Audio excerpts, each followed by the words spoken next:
Okay, everybody, we're back again. Today is December 7th. We are about 3 weeks into the project, and what I wanted to do is show you guys just where we're at, how far along we are. We've gotten a lot of the paint done. We just need to do some touch-ups. We need to do some cut-ins and do some finishing work.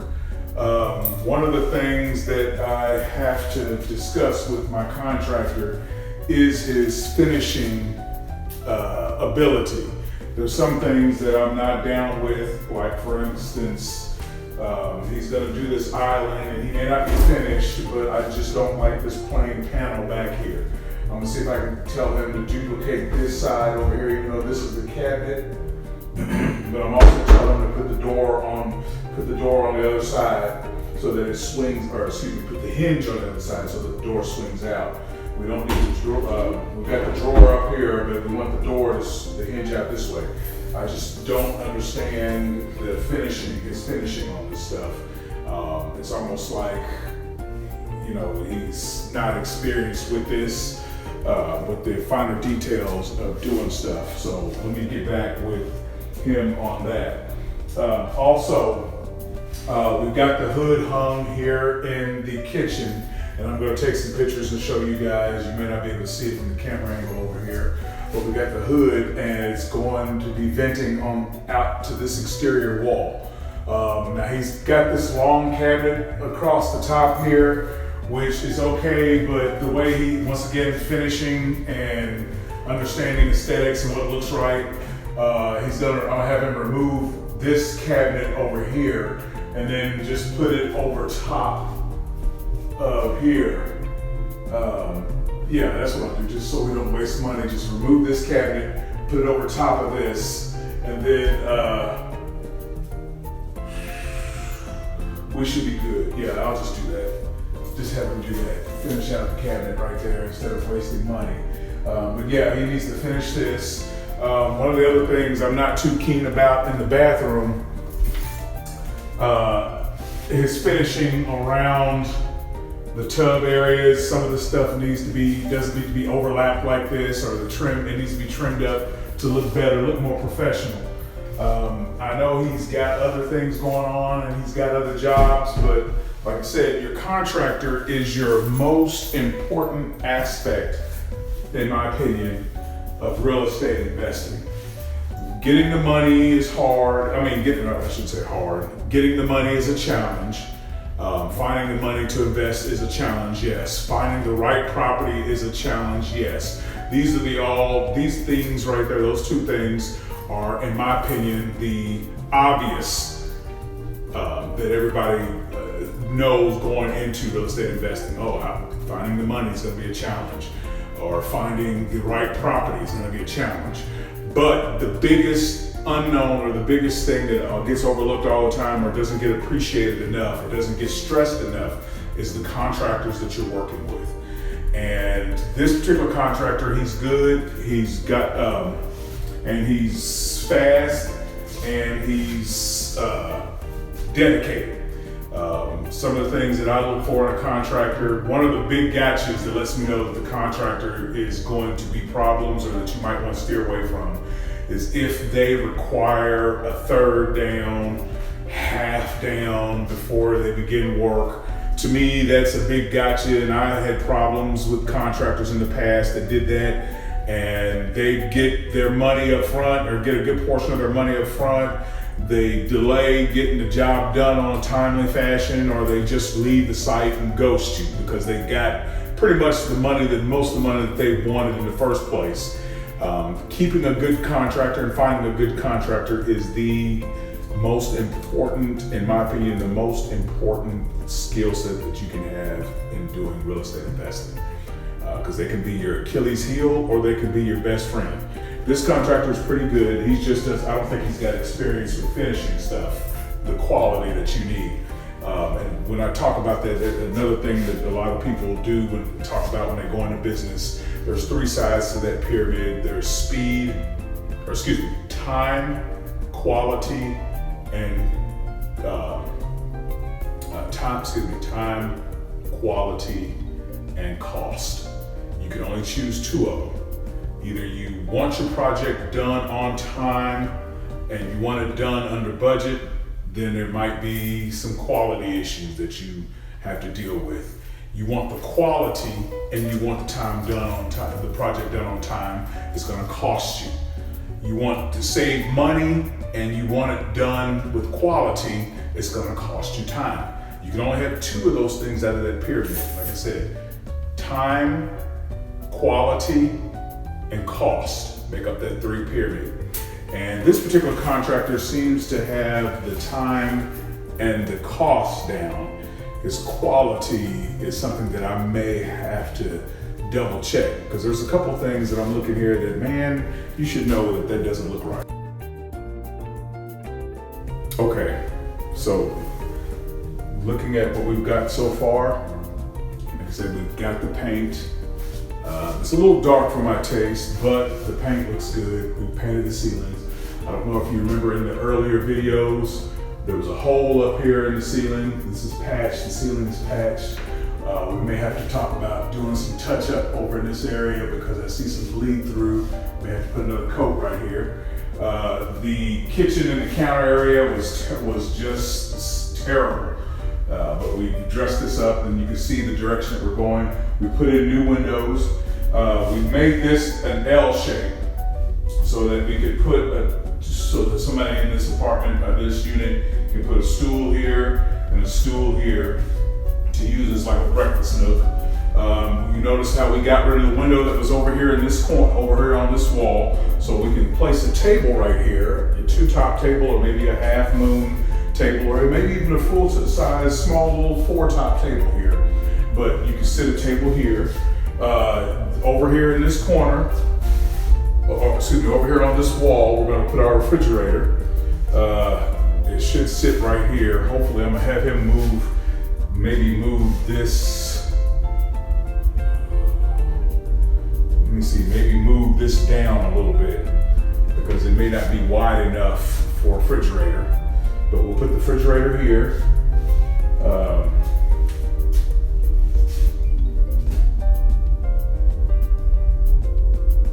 Or maybe in that corner right there. But there's some options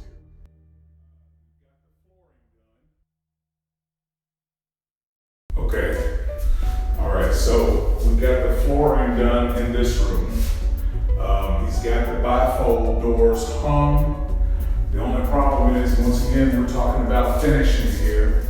If you can see over here, up here, the cut is not right. And if I'm looking at the door, it looks like he's got the doors upside down. So we're gonna have to talk to him about that. See, this here is supposed to be at the bottom. So once again, his quality is under question here. We're gonna have to get with him on that because there's some things that he's not done right. But you can see the direction we're going. We got a halo light here in the room. You tell them to make the light as bright as possible. Go with the real bright white. There's settings in these little halos. These are LED halos. There's settings up here that you can set to determine the brightness or the warmth of the light. I want it to be really bright in here because right now this is not bright enough for me, but we can fix that.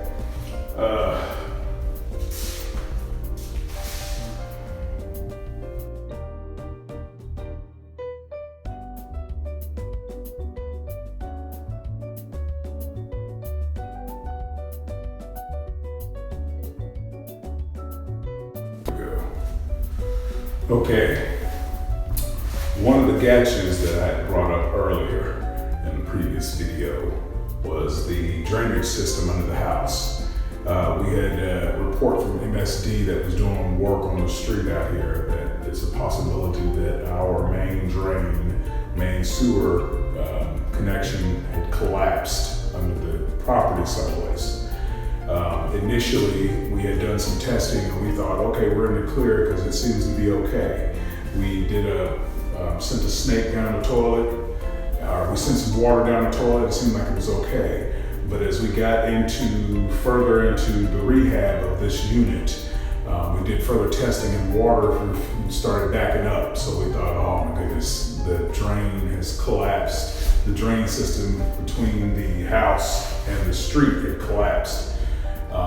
And that was going to be another $10,000 or more hit to the budget. But fortunately, we got a plumber out here and he was able to snake the main drain and remove the clog, and everything seems to be okay. So that gotcha was avoided. Now, the latest gotcha is the water heater in this unit. Now, this unit has an electric furnace, which is odd because the second unit over here has a gas furnace and a gas water heater. This water heater over here is gas, but the pilot isn't working. So if it's gonna cost just as much to replace that igniter, or if it's more to it than just replacing the igniter, if it's gonna cost more than a couple $100s to fix it, I may just end up buying a electric water heater to make this a complete electric unit. Then I could say, okay, this is electric, this is gas, and it might be a selling pitch when it comes to trying to find a renter. Do you want this one here? This one, this unit here is all electric. This unit over here is gas. So whichever one do you want? It may be a selling unit, but this here is a 2-bedroom unit with only 770 square feet. But that's the only gotcha so far, other than the quality work of my contractor. Like I said, I need to get on him. One of the things I did notice earlier is that he's by himself now. He no longer has a crew doing stuff, so he's doing this all by himself.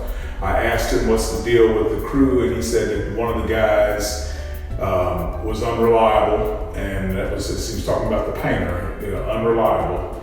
I don't know where everybody else is in all of this, but he needs to start delegating the work a little bit more because, like I said, once again, his quality, his finishing is not that good.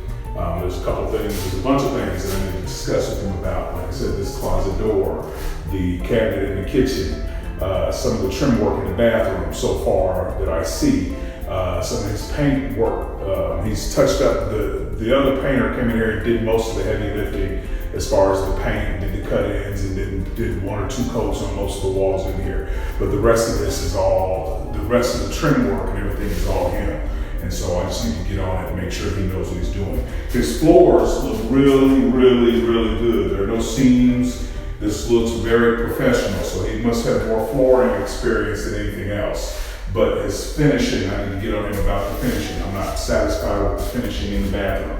I'm not satisfied with the finishing on the cabinet, so I'll just make sure we need to get on him about that. But when you're looking for a contractor, please vet your contractors very well. Like I said, they are the most important aspect to real estate investing, because you can get a contractor that knows every rule, but he doesn't have business sense or doesn't have business knowledge running his business. So then the project will get strung out because he can't keep time, meet his deadlines when it comes to getting things done. So that's going to cost you money, especially on the financing side. If you have one of these contract construction loans where you have to pay interest for 6 months, you have 6 months, that's a deadline. So stuff has to be done and completed in that time. You have a contractor that doesn't know everything, but he's very good. You gotta watch out for that, because he could be doing something that's illegal as far as code and stuff like that. So you have to make sure that he's got his credentials. You make sure that one of the things you can do is go down in Jefferson County, there's the builders, the BIA, and I can't remember what that acronym is off the top of my head, Builder something Association.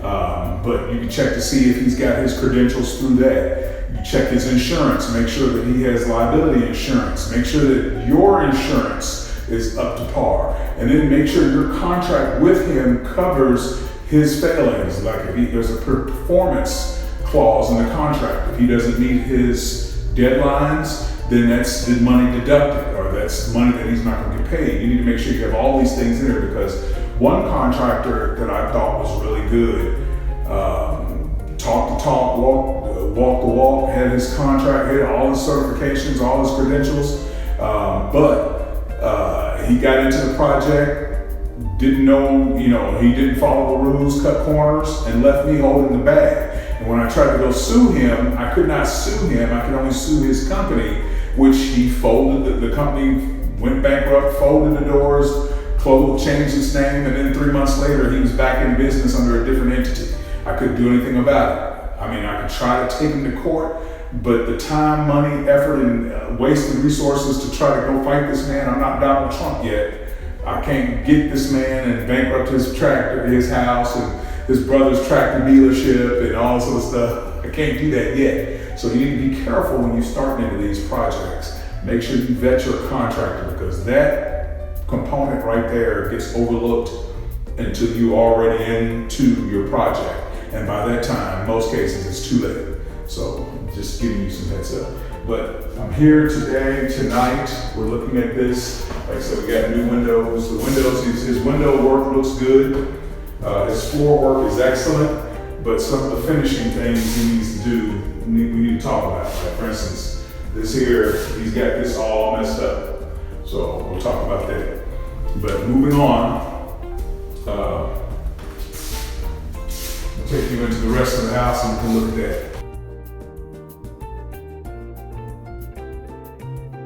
We're in the first bedroom here, and like I said, we got to work on finishing. We got a problem here. See this? What's wrong with this door? What's wrong with this door? Knobs are not in the right place. See what I'm saying? Something is wrong with this door. The knob should be over here so that you can pull the door. See, like you can right here. Something is wrong. I don't even know why you put the door here, the knob here, when it's supposed to go here. See, these are the things that we talk about finishing. Of course, this is standard, this is structural. We gotta put some sort of piece here or something so that the closet will could show closed. Deal with that. But you can see where we're going with this. And looking at the way this was when we first got this place, smells good. He's gonna put a halo up here to change this out, put a halo in there. We're looking good so far.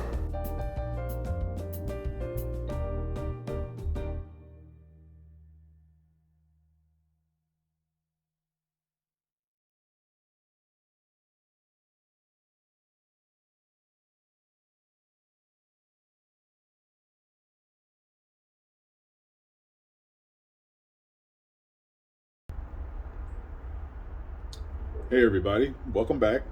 This is the latest installment on my rehab project here. Today is December 13th. We are about almost a month into the project.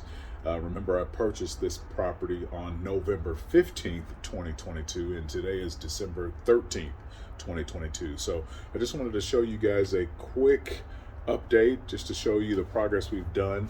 Now, most of the updates you see here are just to Unit 2. Like I said, my contractors told me that they should have Unit 2, the smaller unit, completed within a month or a month and a week. Then they're going to focus their efforts on the first unit, which is the larger one. That's probably going to take about 2 months of hard labor, and then the last 3 months will be dedicated putting the house together. So as we go,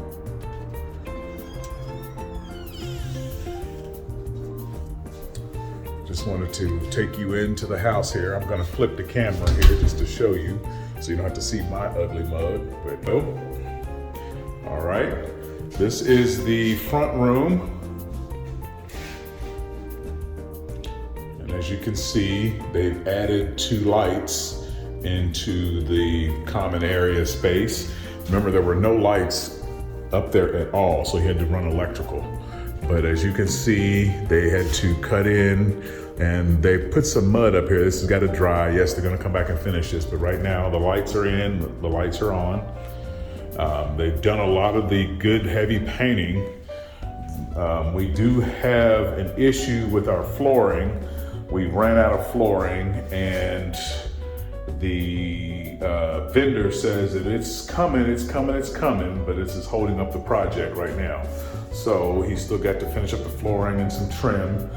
And then let's move on into the first bedroom here. Now this is the smaller bedroom of the 2, probably indicated for kids or guest bedroom. We had an issue with the closet when we put the bifold doors on. There was like this 2-3 inch gap on both sides of the bifold door. So he's gonna have to build out structure here so that when you close the bifold doors, these doors down here on the floor, when you close them, that gap won't be there when you open and close the door. And he's gonna install the shelves. That's a small little utility closet, which somehow the door got broken.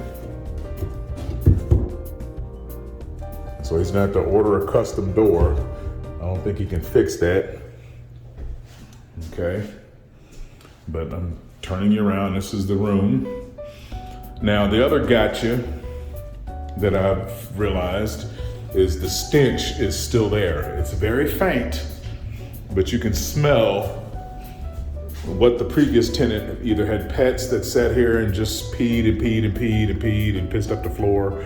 And when they were evicted, nobody came in to clean up after them, so that putrefied and set in the woodwork. And so no matter what you put down, I can still smell it. So the only thing, I don't think it's in the wood, I think it's coming from the ducts.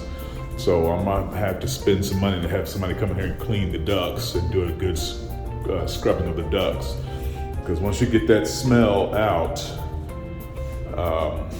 people won't come in here and smell something. I mean, now you could put air fresheners, you can hide it, but this is something that probably will impact, people coming to look at the property when they see it, when they want to rent it. Now we're going to move into the master bedroom here. And he's done a wonderful job getting this together.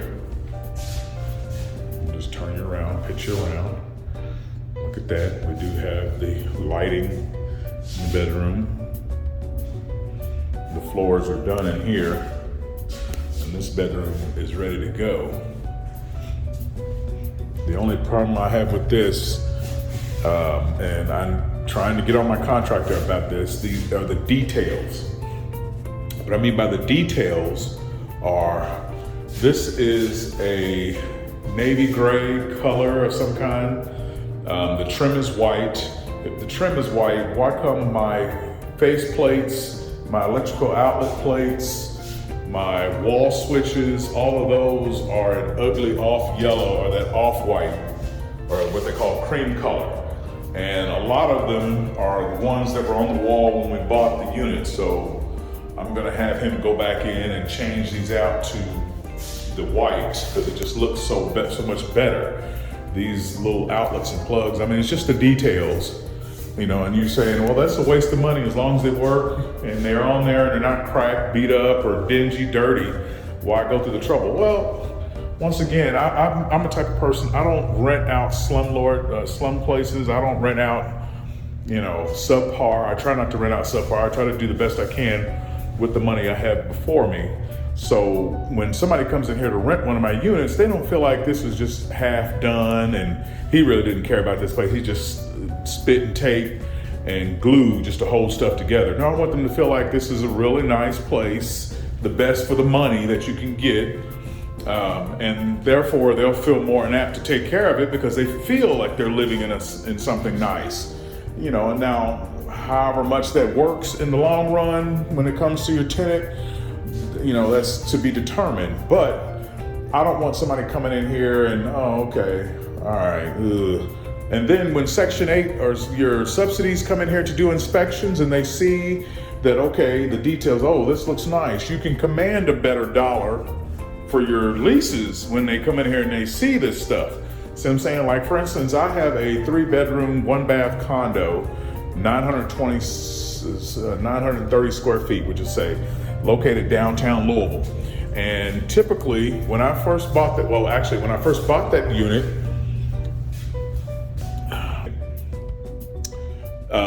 there was a tenant already in it. It was a turnkey situation when I bought that unit.